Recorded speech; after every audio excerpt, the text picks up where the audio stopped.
Or you know what? You could just put your food outside. There's like all the space in the world out there, you know, and I said that last night. We were running out of room in the fridge. Oh, yeah? I did, yes. That's what Mother Nature is good for that this time of year. It's just an extra ice box out there. That's not going to be the case, though, as we get later into the week. Tonight, though, definitely it could be an option for you tonight and even into tomorrow. We are going to see a round of rain and snow moving through this evening and into the first part of the overnight. So if you do have plans to head out, you'll likely be encountering that.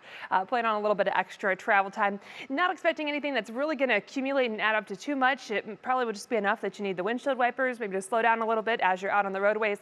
And it might mean just a little bit of a coating for some locations, especially some grassy surfaces and elevated areas. Not going to add up to too much for most of us. Right around Cleveland, we are stuck in the clouds. That has been the case for the past few hours here. So far, mostly dry. We don't have a ton actually falling just yet. That is going to increase as we go through the rest of the day.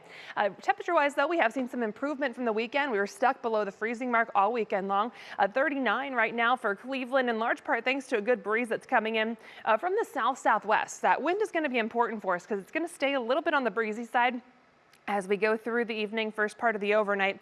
So our temperatures are actually going to be holding pretty steady as we get into the evening and overnight hours. We're not going to drop too much like we did last night into the teens.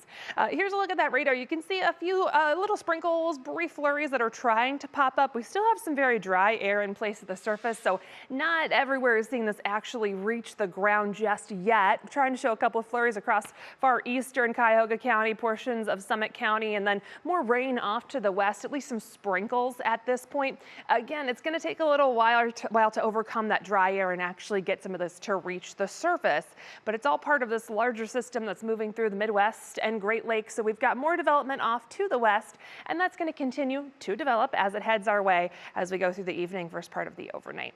So tonight, winds will be a little breezy, but fairly steady temps. We will see that chance for a few rain and snow showers, especially as we get into the first part of the overnight hours. Here's how that looks with your National Designer hour by hour forecast. Again, as we go through the evening, that rain snow will be developing, and then we will see that by about 8, 9 o'clock onward. We'll see that rain snow. Temperatures are going to hold fairly steady above the freezing mark for us for most locations. So that's going to really keep any of that snow from significantly accumulating.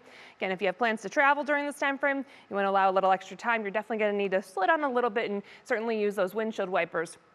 A lot of this is going to stick around through about midnight, the early hours of tomorrow, and then anything steady is going to be out of here very quickly as we get into Tuesday for Christmas Eve. We are looking drier overall. We'll still have some cloud cover around, maybe just a chance for a brief flurry out there. Again, nothing that's really going to add up too much. And temperatures, well, they're going to struggle in the 30s as we go throughout the day. Looking ahead to Christmas Day, we are going to see at least a chance for a couple of brief rain or snow showers. Not going to be a washout by any means. Similar to tonight, just if you're planning on driving around at any point, you might encounter some of those and need the windshield wipers. Might need to slow down just a little bit going through the day. But the rest of that Union Home Mortgage forecast takes us back to about 40 degrees for Christmas. From there, we continue to improve. We are back in the 50s for the weekend, and that means we'll have the chance for some rain showers for both Saturday and Sunday. Okay. 50s, the weekend after Christmas. Not too bad, not too bad. Not bad. I guess unless you're planning on skiing that weekend, so. That I can't help you with, sorry. Yeah, all right. Well, thanks, Jessica.